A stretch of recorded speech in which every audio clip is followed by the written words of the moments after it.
الحمد لله وكفى وسلام على عباده الذين اصطفى أما بعد أعوذ بالله من الشيطان الرجيم بسم الله الرحمن الرحيم إن الصلاة تنهى عن الفحشاء والمنكر ولذكر الله أكبر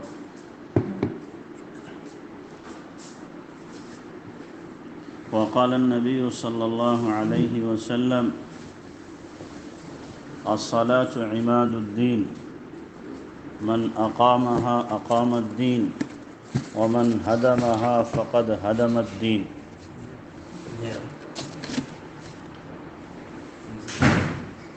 سبحان ربك رب العزة عما يصفون وسلام على المرسلين والحمد لله رب العالمين اللهم صل على سيدنا محمد وعلى آل سيدنا محمد وبارك وسلم اللهم صل على سيدنا محمد وعلى آل سيدنا محمد وبارك وسلم اللهم صل على سيدنا محمد وعلى آل سيدنا محمد وبارك وسلم محترم خواتین، پچھلے سنیچر میں 15 دن پہلے ایمان کے تعلق سے آپ کی خدمت میں کچھ باتیں عرض کی تھیں۔ ایمان کے بعد سب سے پہلا فرض اللہ کا جو عائد ہوتا ہے وہ نماز کا ہے۔ نماز چھوڑ کر کوئی مسلمان اپنے آپ کو مسلمان تصور کرے بہت مشکل ہے، اور یہ میں نہیں کہتا، یہ خود جناب رسول اللہ صلی اللہ علیہ وسلم نے فرمایا ہے کہ بندے اور کفر کے درمیان میں جو دیوار ہے، حد فاصل ہے، وہ نماز ہے۔ ایمان والا بندہ کفر کی دہلیز پر کھڑا ہو جاتا ہے جب وہ نماز کو چھوڑ دیتا ہے، گویا ایمان کی حد کو وہ توڑ دیتا ہے اور کفر کی حد میں داخل ہو جاتا ہے۔ تو نماز چھوڑنے کے بعد کوئی اللہ کی بندی یہ سمجھے کہ میں ایمان والی ہوں، یہ بڑا مشکل ہے۔ نبی علیہ السلام نے اسی لیے فرمایا نماز کا مقام ایمان میں ایسا ہے، اسلام میں ایسا ہے جیسے کہ انسان کے جسم سر کا۔ کوئی انسان بغیر سر کا نہیں دکھایا جا سکتا، ایسے ہی کوئی بھی اسلام بغیر نماز کے نہیں ہو سکتا۔ اسلام بغیر نماز کے متصور ہی نہیں، سوچا ہی نہیں جا سکتا۔ اسی لیے اللہ کے نبی صلی اللہ علیہ وسلم کی مختلف احادیث ہیں نماز کی اہمیت کے سلسلے میں، کہ نماز ایمان کی کنجی ہے، شیطان کا منہ کالا کرتی ہے۔ نماز اللہ کا دروازہ کھٹکھٹاتی ہے، تو اس لیے ہمیں نماز کا اہتمام کرنا ہے۔ نبی علیہ السلام فرما رہے ہیں الصلاۃ عماد الدین، نماز دین کا ستون ہے، پلر ہے۔ جیسے کوئی عمارت بغیر پلر کے قائم نہیں رہ سکتی، نہیں ٹھہر سکتی، ایسے ہی کوئی دین بھی بغیر نماز کے قائم نہیں رہ سکتا۔ آپ علیہ السلام فرما رہے ہیں لا خیر فی دین لا رکوع فیہ، جس دین میں نماز نہ ہو، رکوع نہ ہو، اس دین میں کوئی خیر ہی نہیں سرے سے۔ بے نمازی کھلا ہوا فاسق ہے، شریعت میں اس کی گواہی بھی معتبر نہیں ہے۔ اگر وہ گواہی کسی معاملے میں دے تو اس کے فاسق ہونے کی وجہ سے، گنہگار ہونے کی وجہ سے گواہی معتبر نہیں ہے۔ نماز چھوڑنا چھوٹا موٹا گناہ نہیں ہے، تمام گناہوں کی اگر جڑ کہا جائے تو نماز کا چھوڑنا ہے۔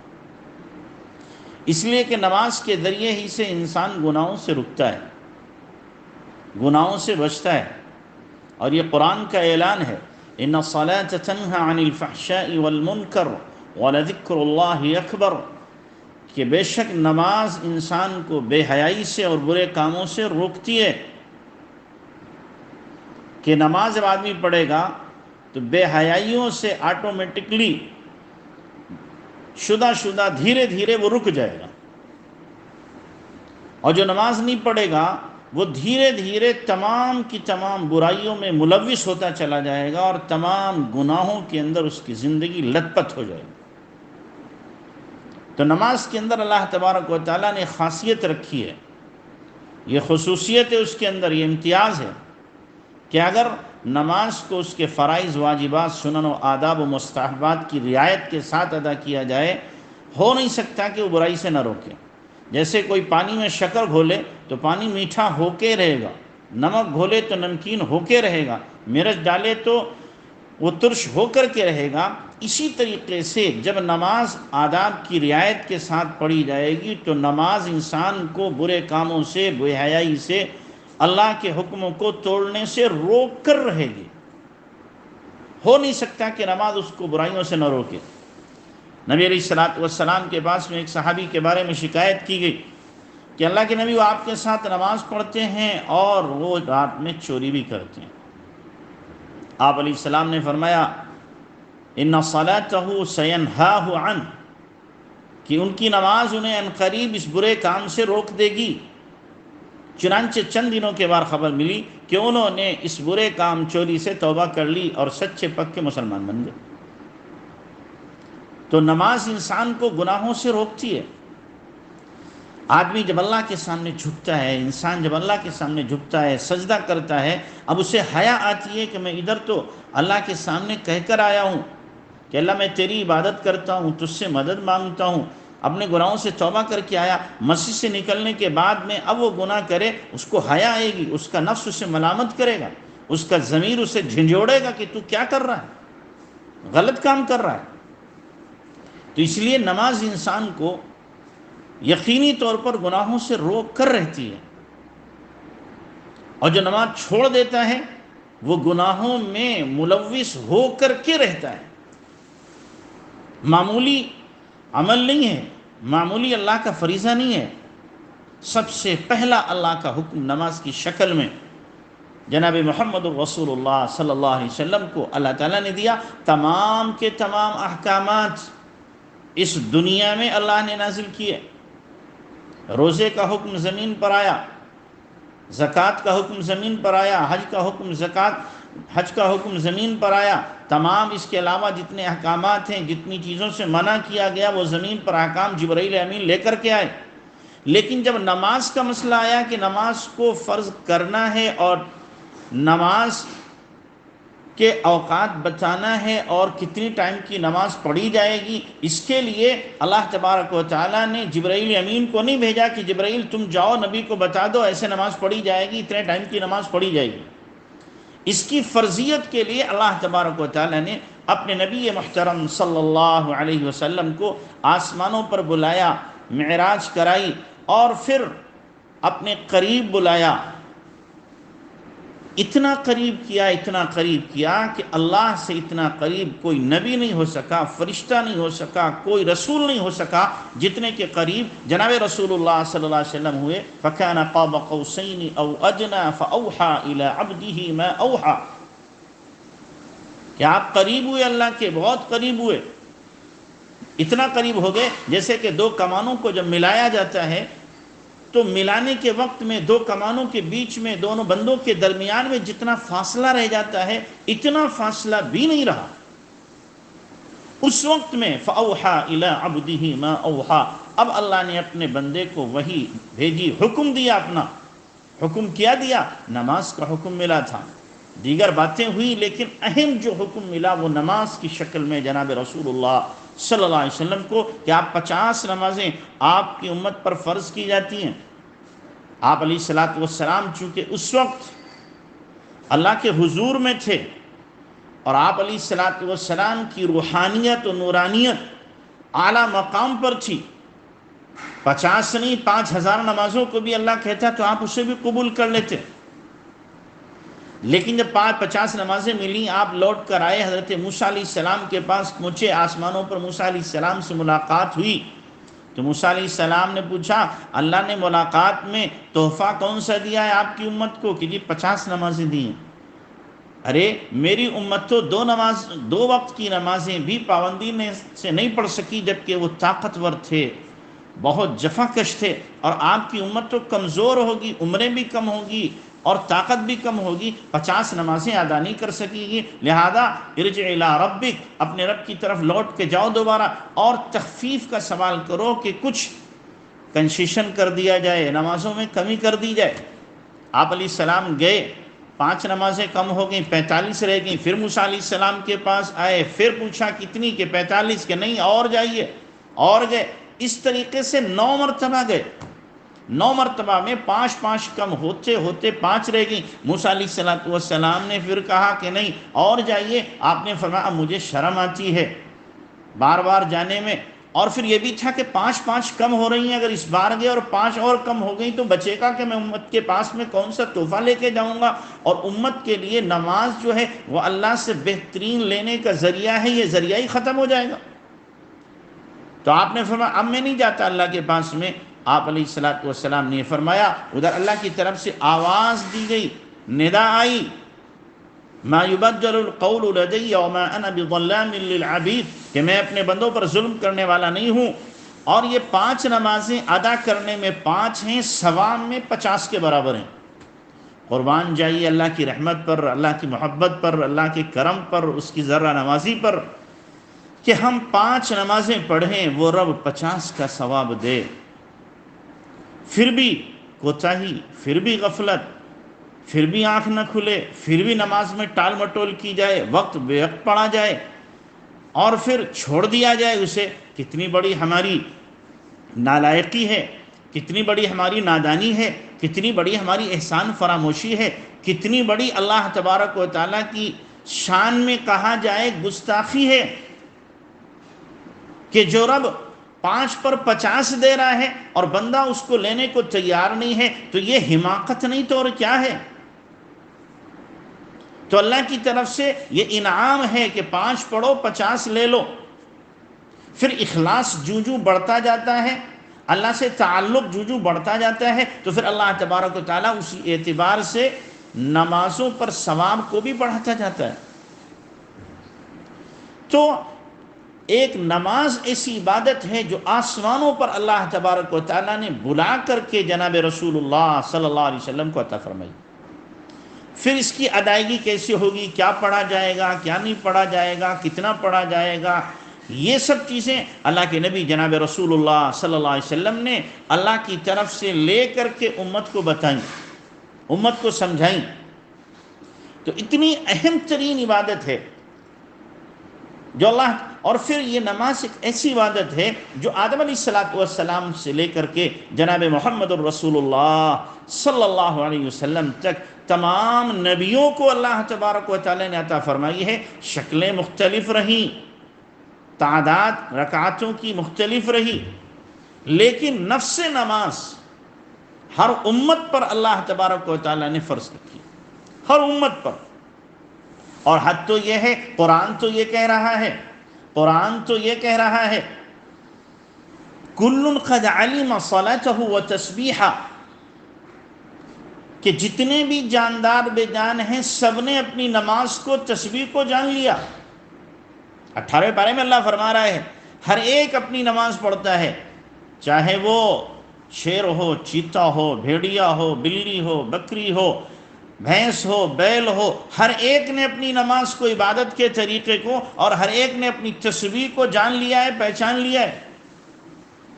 ہم یہ سمجھتے ہیں کہ کوئل بول رہی ہے، کوک رہی ہے، نہیں، وہ اللہ کی تسبیح پڑھ رہی ہے، کوا کائیں کائیں کر رہا ہے، ہم یہ سمجھتے ہیں، لیکن حقیقت میں وہ اللہ کا ذکر کر رہا ہے۔ بلبل اگر چہچہا رہی ہے ہم سمجھتے ہیں کہ بول رہی ہے، نغمہ گا رہی ہے، نہیں، وہ اللہ کا ذکر کر رہی ہے۔ سانپ اگر پھنکار مار رہا ہے ہم سمجھتے ہیں ڈسنے کے لیے دوڑ رہا ہے، لیکن حقیقت میں وہ بھی اللہ کا ذکر کر رہا ہے۔ چڑیاں گوریاں اگر چوچو چوچو کر رہی ہیں تو یہ بھی اللہ کا ذکر کر رہی ہیں۔ بہتا ہوا پانی اللہ کا ذکر کر رہا ہے، جو کھڑا ہوا درخت سبز ہے، ہرا بھرا ہے، یہ اللہ کی تسبیح کر رہا ہے۔ دنیا کی تمام چیزیں، کائنات کے تمام ذرات اللہ کی تسبیح کریں، اللہ کے لیے عبادت کریں اور اپنی عبادت کو نماز کو پہچان لیں، لیکن کتنا نالائق انسان ہے، کتنا احسان فراموش ہے، کتنا غافل ہے۔ اگر نہ پہچانے تو انسان نہ اللہ کو پہچانے، ذکر نہ کرے تو انسان اللہ کا ذکر نہ کرے، یہ انسانی اللہ کو بھول جائے، تو پھر ہم تو جانوروں سے زیادہ گئے گزرے ہو گئے، جانوروں سے زیادہ برے ہو گئے، جانوروں سے زیادہ بدتر ہو گئے۔ تو اس لیے محترم خواتین، نماز کا اہتمام بہت ضروری، بہت ضروری۔ اگر آپ اللہ کا تقرب چاہتی ہیں، اللہ سے قریب ہونا چاہتی ہیں، اللہ سے آپ کو کچھ لینے کا جذبہ ہے، تو نماز کے ذریعے سے آپ اللہ سے لے سکتی ہیں۔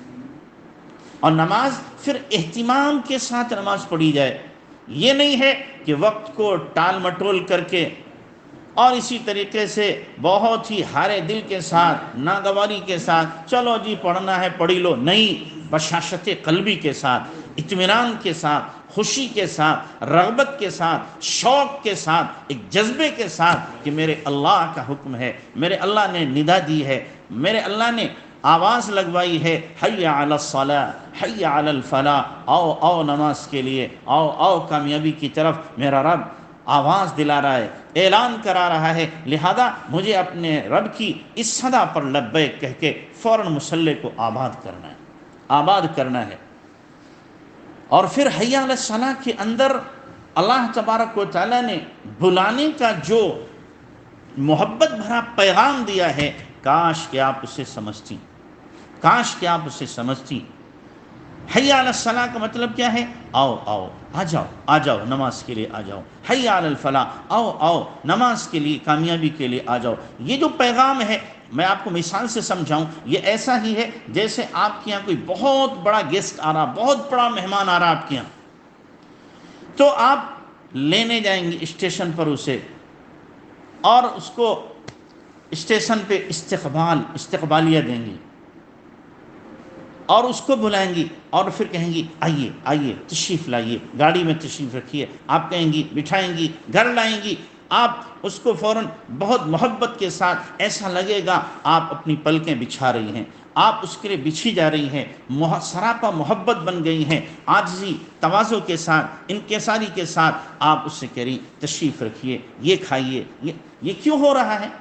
محبت اور عظمت کی وجہ سے آپ ان کو ایک رسپیکٹ دے رہی ہیں، عزت دے رہی ہیں۔ ایسے ہی اللہ پاک ہے، اللہ پاک ہے مثالوں سے، لیکن اللہ انسانوں کو، بندوں کو سمجھانے کے لیے انداز کچھ ایسا اختیار کر رہا ہے۔ اللہ فرما رہا ہے آؤ آؤ میری بندیوں، آؤ نماز پڑھو، آؤ میری بندیوں، آؤ کامیابی کی طرف۔ تم کہاں کامیابی ڈھونڈ رہی ہو؟ اچھے مکانوں میں، اچھی دکانوں میں، اچھی گاڑیوں میں، اچھے لباس پوشاک میں، اچھے زیورات میں، اور اچھی اسی طریقے سے دنیا کی دولت اور رونق کے اندر، چیزوں کے اندر، سامان کے اندر، بینک بیلنس کے اندر، حسن و جمال کے اندر، اس میں تم سمجھ رہی ہو کامیابی؟ نہیں نہیں، ان سب کو پیچھے کرو، ان سب کو ڈھکیل لو، ان سب کو دور کرو، کامیابی یہاں ہے، حی علی الفلاح، آؤ نماز کو، آؤ یہاں کامیابی ڈھونڈو، تمہارے قدم کامیابی چوم لے گی۔ تم عزت کو کہاں تلاش کر رہی ہو؟ عزت کو کہاں ڈھونڈ رہی ہو؟ جہاں عزت میں نے رکھی نہیں، وہاں تمہیں عزت کہاں سے مل جائے گی؟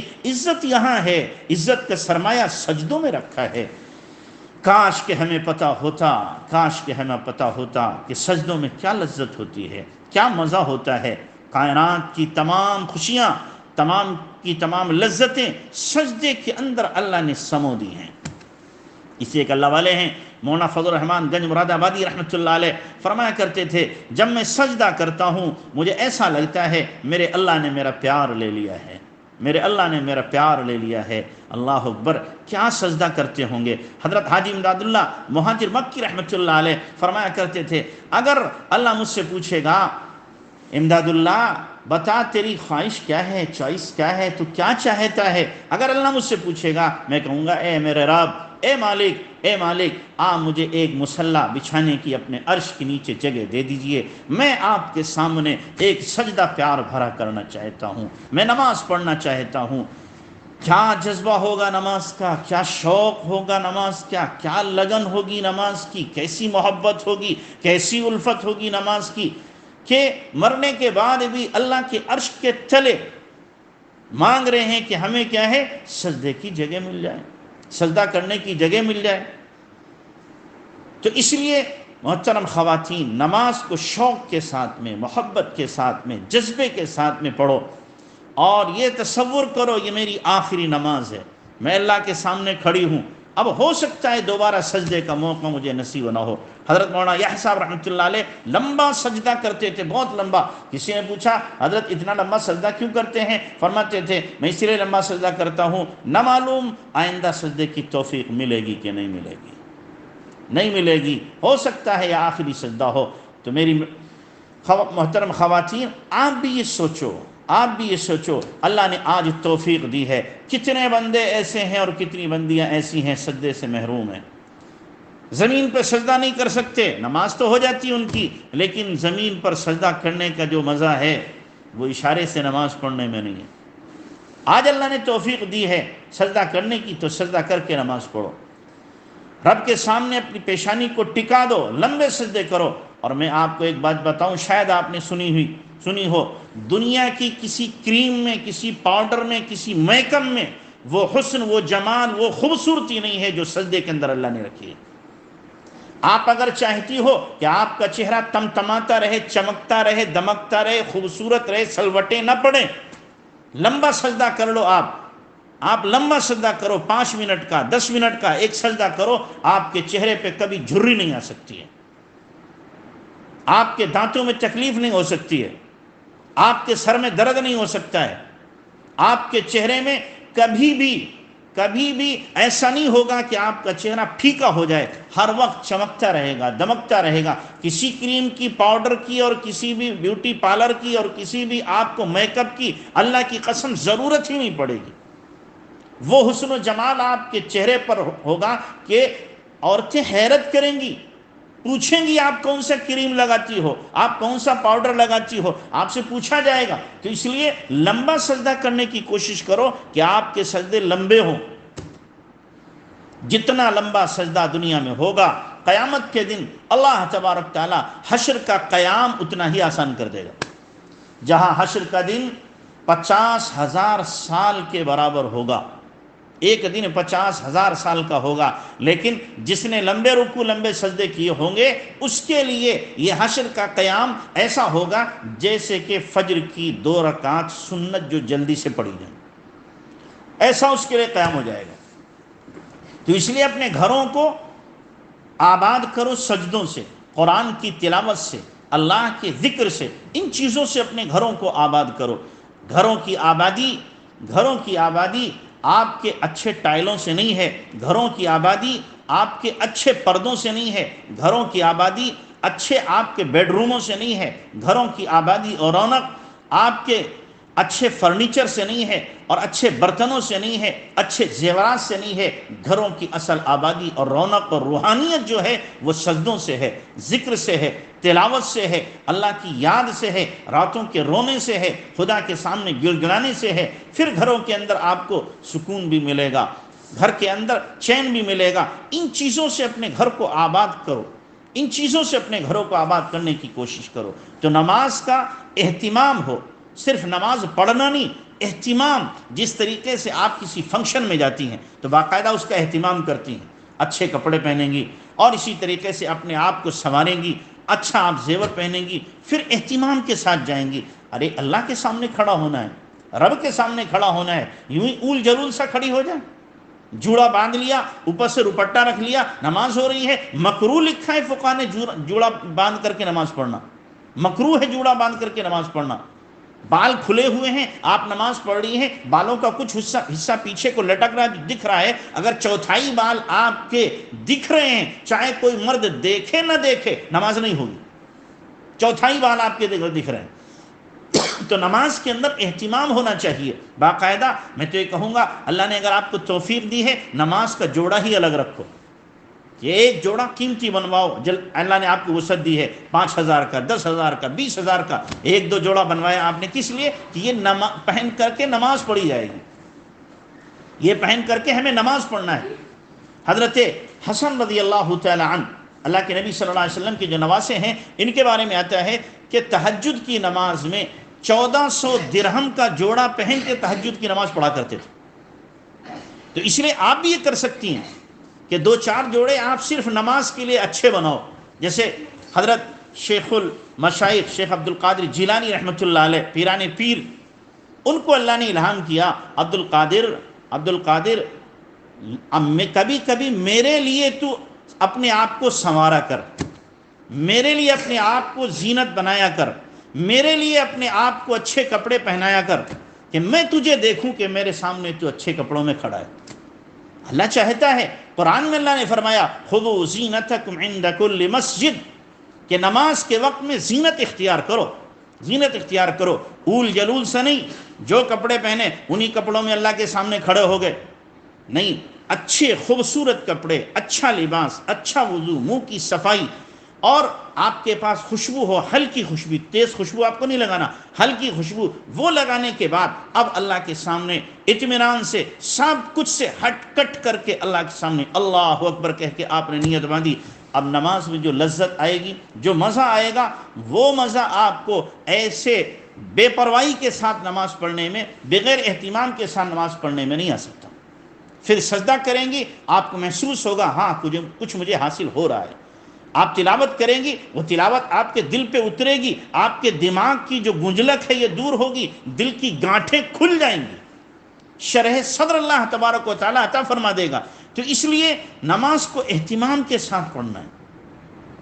اور دیکھو نماز کا اتنا زیادہ نماز کی اہمیت اور عظمت اتنی ہے. ایک واقعہ یاد آیا کہ موسیٰ علیہ السلام کے زمانے میں ایک عورت موسیٰ علیہ السلام کے پاس آئی اور کہنے لگی مجھ سے بہت بڑا گناہ ہو گیا.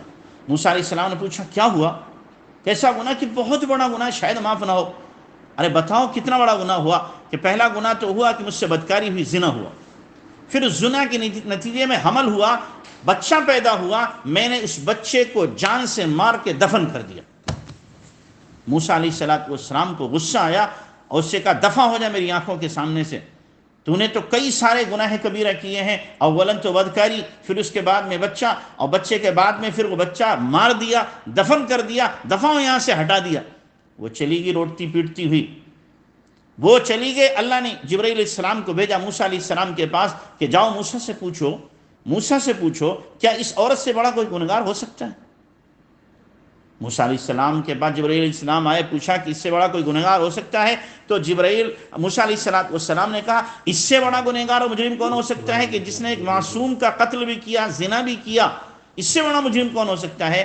اللہ تعالیٰ نے فرمایا موسیٰ سے کہو جبرائیل بے نمازی اس سے بڑا گنہگار ہے، بے نمازی اس سے بڑا گنہگار ہے. جو عورت جو مرد نماز چھوڑ رہے ہیں بلا وجہ، وہ اس عورت سے بڑے مجرم ہیں، اس عورت سے بڑے گنہگار ہیں. آپ سوچیں، آپ کو معلوم ہو جائے کوئی عورت بدکاری مبتلا، آپ کو گھن آئے گی اس سے، آپ تھوکنے کو اس کے اوپر تیار نہیں ہوں گی، گھن آئے گی. اور یہ پتہ چل جائے کہ حرامی بچہ ہے تو پھر تو آپ تو اس کو گھر میں گھسنے گوارا نہیں کریں گی، میرے گھر کے اندر آئے دھکے دے کے نکال دیں گی کہ بہت ہی نالائق ہے، بہت ہی بدتمیز عورت ہے. لیکن اگر آپ خود نماز چھوڑ رہی ہیں تو اس سے بڑی پاپی ہیں آپ، اس سے بڑی مجرم ہیں آپ، اگر نماز آپ کی چھوٹ رہی ہے. تو اس لیے آج سے توبہ کرنا ہے آپ کو سچے دل کے ساتھ کہ ہمیں نماز کسی حال میں نہیں چھوڑنا ہے، کچھ بھی ہو جائے. کتابوں میں مسئلہ یہاں تک لکھا ہوا ہے کہ اگر کوئی انسان دریا میں ڈوب رہا ہے اور ادھر سورج ڈوب رہا ہے، اور ادھر دریا میں خود ڈوب رہا ہے، اسی بیچ میں اس کو لکڑی کا کسی چیز کا سہارا مل جاتا ہے پکڑنے کے لیے، سہارا مل گیا، اب وضو تو ہو ہی گیا اس کا، دریا میں ڈوب رہا ہے، تو اگر سہارا مل گیا ہے، سورج ڈوب رہا ہے، عصر کی نماز اس حال میں بھی اشارے کے ساتھ پڑھے گا، اشارے کے ساتھ، جبکہ جان جا رہی ہے اس کی، لیکن اس حال میں بھی نماز پڑھے گا. اتنا اہتمام ہے نماز کا شریعت میں. شریعت نے کیا کہا؟ جب تک تمہیں عقل و شعور و خرد ہے، نماز پڑھنا ہے، کھڑے ہو کے نہیں، بیٹھ کے پڑھو، بیٹھ کے نہیں، لیٹ کے پڑھو، اور لیٹ کر تم پورے جسم سے اشارہ نہیں کر سکتے ہو، سر کے اشارے سے پڑھ سکتے ہو، سر کے اشارے سے پڑھو، وضو نہیں کر سکتے ہو، تیمم سے پڑھو. پڑھنا ہے، کسی حال میں معاف نہیں ہے جب تک کہ انسان میں شعور ہے. تو اس لیے خاص اہتمام کرنا ہے نماز کا. تو آج جتنی آپ خواتین آئی ہوئی ہیں یہاں سے عہد کر کے جائیں، پکا عزم کر کے جائیں اور اللہ سے توبہ کر کے جائیں کہ اب تک جو نمازیں چھوٹی ہیں ان کو ہمیں کیا کرنا ہے؟ قضا کرنا ہے، اور آئندہ کبھی قضا نہیں ہونے دینا ہے. قضا کرنے کی شکل آپ کی یہ ہوگی کہ ہر نماز کے ساتھ ایک نماز پڑھتی رہیں. ابھی آپ مغرب کی پڑھیں گی 3 رکعت، آپ نے مغرب جو قضا آپ کی کبھی ہوئی ہو اس کو پڑھ لیں، اور نیت یہ کریں میری زندگی کی پہلی مغرب کی نماز جو چھوٹی ہے وہ میں پڑھ رہی ہوں. اب کل جب آپ مغرب کی پڑھیں گی اب وہ پہلی چھوٹی ہوئی ہوگی. ایسے عشاء کی نماز آئی، عشاء میں 4 رکعت آپ نے فرض پڑھے 3 وتر پڑھ لیے. باقی تمام نمازوں میں صرف فرض پڑھنا ہے، عشاء میں 4 فرض پڑھنا ہے، 3 وتر پڑھنا ہے، اور باقی صرف فرض ہر نماز کے ساتھ پڑھتی رہیں. انشاءاللہ اگر آپ نے پوری اپنی زندگی کی نمازیں پڑھ لی تو الحمدللہ، نہیں پڑھنی ہیں، آپ کا ارادہ تھا اس سے پہلے اللہ نے بلا لیا، آپ مرنے سے پہلے وصیت کر دو اتنی سالوں کی نمازیں میری باقی ہیں، اس کا فدیہ دے دیا جائے. اور اللہ کی ذات سے امید ہے جب آپ کا ارادہ تھا پوری نمازیں پڑھنے کا، اللہ تبارک تعالیٰ انشاءاللہ معاف کر دے گا.